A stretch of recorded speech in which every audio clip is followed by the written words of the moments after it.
Why hello there friends, welcome to the second installment of ArkFound, the series where I, a rusty returning player, tries to catch up with the latest and greatest endgame while not losing my sanity and going into hiding again for over 6 months. Today's episode is sponsored by... yeah, nah. You really think my inconsistent ass is going to get a sponsor? Don't think so. Anyways, today's episode is a really interesting one because, as hinted last time, we're taking a look at my big booba queen Slayer. I spent quite a bit of time in the character creator to make her look as juicy, as gorgeous as possible, and gave her the most original and inspiring name I could think of. I then proceeded to absolutely speedrun the next few chores, which involved using the power pass on her, skipping absolutely everything that could be skipped, and finally applying the Hyper Express event. Right after, I obviously checked the skins, sorted out a few things with the UI, and cut a rock for the sake of having one. Then we got to business, and the honing session was upon us. Between the breakpoint rewards of the Hyper Express event, the buff to honing rates, and the amount of mats I have saved up, it was honestly a breeze. We almost instantly got to 1460 in order to do Vykas hard mode, and that's actually the first thing I did on my booba queen. Right after I paid my daily taxes, of course. Anyways, Vykas was okay. I opted to go for the Punisher build, which meant that I was playing the spec variant. Now, I'm no stranger to this since I do main a Deathblade, but due to several factors like low level, lack of tripods, and not dropping a single freaking necklace with the correct stats, the class still feels extremely clunky. I need almost 2 full rotations on my skills to generate enough gauge to get into my Z state, and most of the attacks are pretty slow, so they tend to miss. Going Predator is definitely a more enjoyable experience in my opinion, but I am a mentally deranged masochist, so here we are. Overall, the run was quite fun, and we got through Gate 1 relatively quickly. There were a few hiccups, but nothing too major. Gate 2 was pretty lackluster as well. I did end up making a little oopsie at the end because I'm one cheap bastard and I always opt to not use pots when doing Valtan and Vykas unless absolutely needed. What I did not take into account is how much damage I would take due to me being on eye level and only level 53 at the time. Anyways, off to Gate 3. And it was more of the same, with nothing that really stood out. Wrong. This was by far the most difficult experience I have ever had with Vykas. She did every single special pattern she had and was practically chaining them back to back. I'm talking chains, Medusa, get over here, jump and bump, poops, and all of that over and over again. Honestly, I think our demon lady friend was a bit jealous since she had some competition in the chesticles department.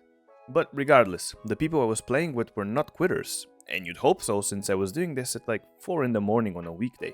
So, we pushed through and got the dub, but not without Vykas torturing us at the end with a lengthy stagger phase. End result, Vykas down, and me on the MVP screen at level 53 with almost no tripods. Balanced. Next on the list was the cow that simply would not quit. No, not this cow.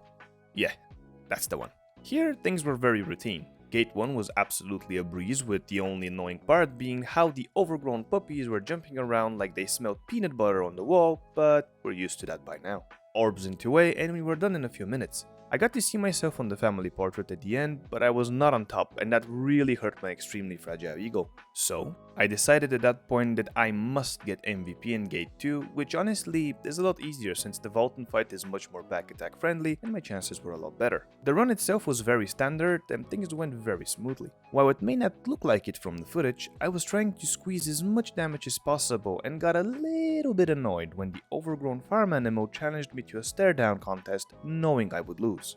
Regardless, we pushed through and I was really feeling myself. I had some good burst phases and was so confident at the end that I literally yeeted myself off the map just to show how much I did not care and how certain I was in my efforts up until now. I totally didn't dash into an oncoming clone and get absolutely booted off the map.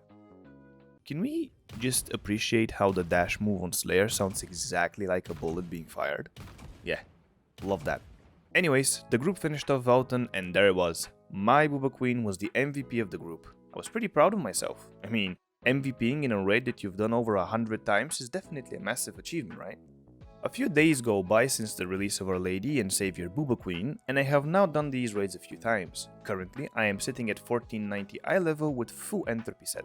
Don't get it twisted though, I pulled the trigger and went for a hard honing session. It took me close to 1,000 Great Honor Leapers to get 4 taps for 2 pieces from plus 18 to plus 20. That was pretty annoying, but at least I'm done with honing her for some time. Honing aside, I'm just shy of level 55 and I'm working on my tripods.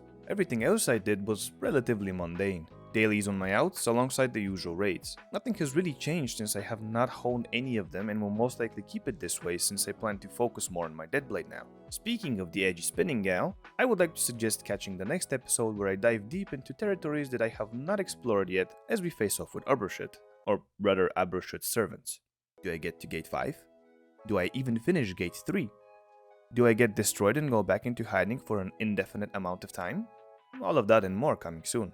But I have taken enough of your time as it is. Thank you for sticking around to the end of the video. I don't know if you've enjoyed it, but I definitely know that you would enjoy catching me live on Twitch at twitch.tv/WesWes_OG. You could also enjoy playing with the subscribe button's feelings by pressing it a few times, leaving it to unsubscribed for a few seconds, and then finally subbing for the ultimate endorphins hit. Anyways, as per usual, I was Wes, and until next time, bye bye!